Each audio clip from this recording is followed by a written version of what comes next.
every morning I would come and open the door. And this moment of walking in the door and looking around saying, this is going to be the theater. This is going to be fantastic. And thinking, we're here, we're here, we're here. Well,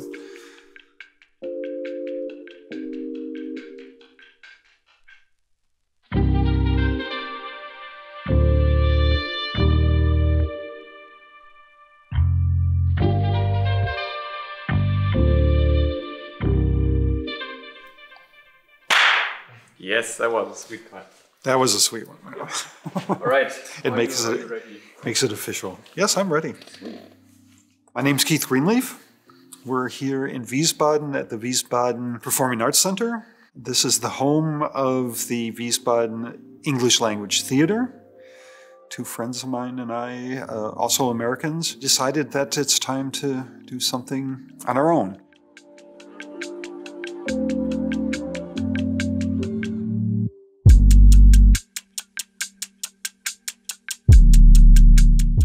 In America, when you go to high school, you have to do the math, science, English, all those courses that are normal and required, but then you have what are called electives.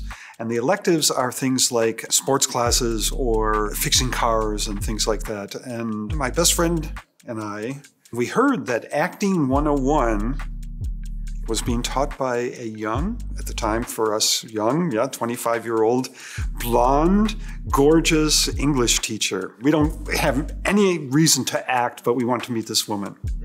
So we joined the course, and it turned out that it was a fantastic course. I mean, seeing her, of course, was also fantastic, but it was a fantastic course. And some of the things that I learned back then, I still use today with the actors that we're working with and when I act myself. It's an exercise that you work on characters. And what you do is you take a text, and then what you do is you come up with 3 different characters of 3 different ages. In my case, a young boy, a middle-aged man, and an older man. And each one of those characters has to say this text with a different sort of enunciation and movements and things like that. So you work on the character rather than the text itself. After I finished college, I got a job in Chicago, and before that, I met the person that is now my wife, and she's German. So when I was in Chicago, I was battling with, do I stay here? Do I go to Germany? Do I visit? Do I stay? Do I go? That kind of thing. 1985, I decided it's time to go, and I went to Germany, and I've been here since then. At the time, I wasn't acting. I was looking for a job, basically, and somewhere along the line, we were sitting at home having coffee on a Sunday afternoon with some friends of ours, and the phone rings. So I pick it up and I hear, "This is Jim Shore." And I said, "Did I win something?" And he said, "Well, maybe." And so he told me about the play that actually is a musical that he was doing, South Pacific, which involves a very large cast, mostly of men. And he was probably looking for men that in any case could just be on stage. And I said, "Jim, I don't sing. I know the musical, but I don't sing." And he said, "Oh, that's not a problem. We have one part in the entire play, this cast of 80, that doesn't sing. So you can come and try out." So I went to the tryouts, went to the auditions, and I still had to sing, but I got the part anyway, and that's how I started then back into acting here in Germany. In 2011, we performed here around the corner at the Georg Buchhaus. It's a community center, so you have to book certain times. You can't just walk in. So we were always having problems finding a place to rehearse. We would rehearse at people's houses. It was always kind of difficult. And then when we went to perform the play, we had a time slot of 2 or 3 hours before opening time. So you can imagine what it was like to come, set up everything, and make sure everything works, and then also perform. It was becoming, let's say, a concern. We wanted to grow, but we didn't have the facilities to do that. That's basically why we started looking for a new place. And we talked to many, many people in the city. I think every party that was represented at the time, we sat down and talked to them. They thought our concept was very good. And there was always a but. Wonderful concept, but every party said that. Very supportive, but they didn't have the funding or the desire to have us take that over. And we continued to look some more, and we've seen places in Schierstein, in Eichstätt, in Aulringen. We've looked and looked and looked.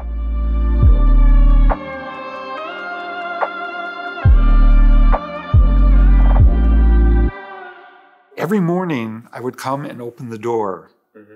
And this moment of walking in the door and looking around saying, this is going to be the theater. This is going to be fantastic. And every day, I could see the progress because they had a whole crew coming here to renovate. The carpeting they had in here had to be replaced. The painting was being done.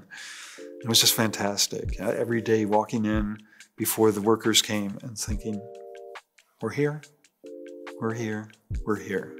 The first play that we had, the complete side was the stage. We used the door as the entrance to the apartment, and it went all the way to the other end of the stage. And the people sit here and looked that way. And our absolute favorite was where the people sat around the stage, and all the action took place in the middle of the stage. It was like being in a cage for the actors, surrounded by the audience. So it was a wonderful, wonderful play.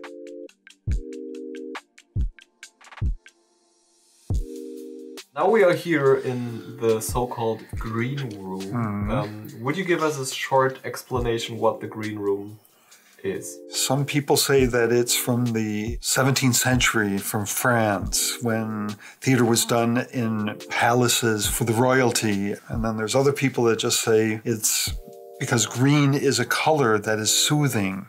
Because dressing room sounds like you need to be active and nervous and get dressed. Mm-hmm. Where green room is soothing. This is where the actors get ready for the show. Mm-hmm. They also do voice exercises here, so it's always kind of funny to walk by this room when they're getting ready and you hear them doing interesting vocal activities, and exercises. We have a workshop that was very important to us when we moved here, that we have a space that we could actually build stuff. And sometimes the playwrights are very specific. They say there's on stage right, there is a lamp. On stage left, there is a desk. And then other playwrights, they leave it completely up to you how you interpret what's happening in this world that they've created. There was one play we did where we had running water. How do you do that? We don't have plumbing in the auditorium. We came up with a solution, which I thought was fantastic. You put a bottle with water up, and gravity pulls the water down, and you have the faucet at the bottom. Theater works like that. Simple solutions to sometimes complicated situations. It takes a lot of people to do this stuff here. Everyone is doing this because they're passionate about what they do. And it's not only the acting, it's everything around that, the costumes, the sound, the lights, the makeup, the technical part of the production. It takes a lot of people to be involved and do that and do it well. We hear that over and over, that people come here and they say, wow, that was fantastic, I'm coming back.